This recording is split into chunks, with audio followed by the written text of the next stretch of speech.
Pondok Pesantren Nurul Ihsan didirikan pada tahun 1990 dan diresmikan pada tahun 1995 oleh seorang ulama karismatik, Kiai Haji Husni Mubarak, di sebuah desa yang tidak asing di kawasan Kuningan Selatan, yakni Desa Subang, Kecamatan Subang, Kabupaten Kuningan. Awalnya pesantren ini hanya berupa surau sederhana, berdinding bambu dan kayu. Santri pertama hanya berjumlah 6 orang yang datang dari desa sekitar, mempelajari kitab kuning, Al-Quran, tajwid, ilmu fikih, dan akhlak. Meskipun serba terbatas, semangat beliau tidak pernah padam. Beliau mengajarkan ilmu agama siang dan malam, sembari mengajarkan para santri untuk hidup mandiri. Tahun demi tahun, pesantren dapat berkembang menyesuaikan perkembangan zaman. Pada tahun 2000-an hingga kini, banyak santri datang dari luar daerah, bahkan luar provinsi. Atas gotong royong warga, para donatur, dan bantuan pemerintah, dibangunlah asrama santri permanen dan madrasah. Kurikulum pun berkembang, mulai mengajarkan ilmu nahwu, ilmu sorof, tafsir, hingga sejarah Islam. Pada tahun 2014, di bawah kepemimpinan beliau, Pesantren Nurul Ihsan mulai mengadopsi kurikulum terpadu dalam pengajian kitab kuning dengan beberapa metode pengajaran.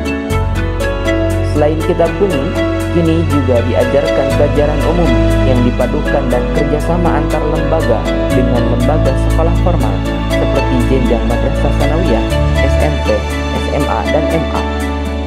Jenjang pendidikan yang tersedia di Pondok Pesantren Nurul Ihsan meliputi madrasah diniyah dan taman pendidikan Al-Quran.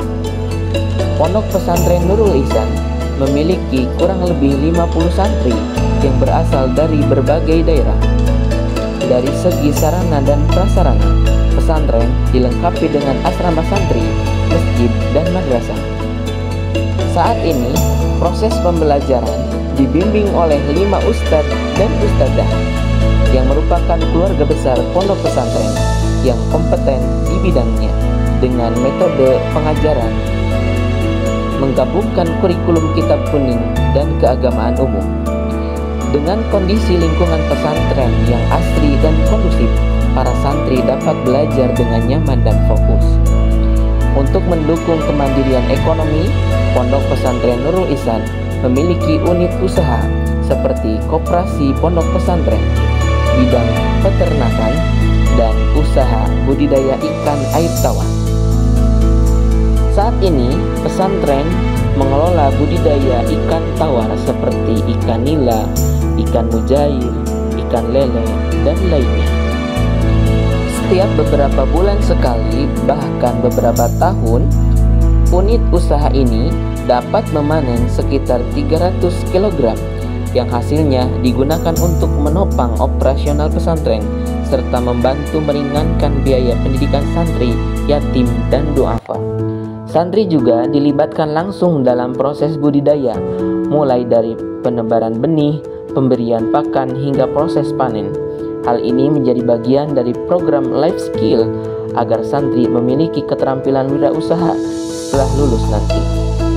Kedepannya, pesantren berencana untuk memperluas usaha budidaya ini dengan menambah jumlah kolam, mengembangkan varietas ikan seperti gurame, patin, dan yang lainnya, serta mencoba usaha pengolahan hasil ikan menjadi produk olahan seperti abon ikan dan bakso ikan. Yaitu untuk meningkatkan kualitas dari budidaya ikan air tawar ini, pesantren juga tengah merintis kerjasama dengan pihak-pihak terkait setempat serta telah mengikuti program yang diprogramkan oleh Gubernur Jawa Barat, yakni program OPOP, One Pesantren One Product, pada tahun 2023 untuk meningkatkan kualitas produksi dan pemasaran. Diharapkan dengan langkah ini, Pondok Pesantren Nurul Ihsan dapat menjadi pesantren yang mandiri secara ekonomi sekaligus memberikan kontribusi lebih besar bagi masyarakat sekitar, seperti dalam suatu keterangan, khairun nasi anfa'uhum linnas, sebaik-baiknya manusia adalah orang yang memberikan manfaat untuk orang lain.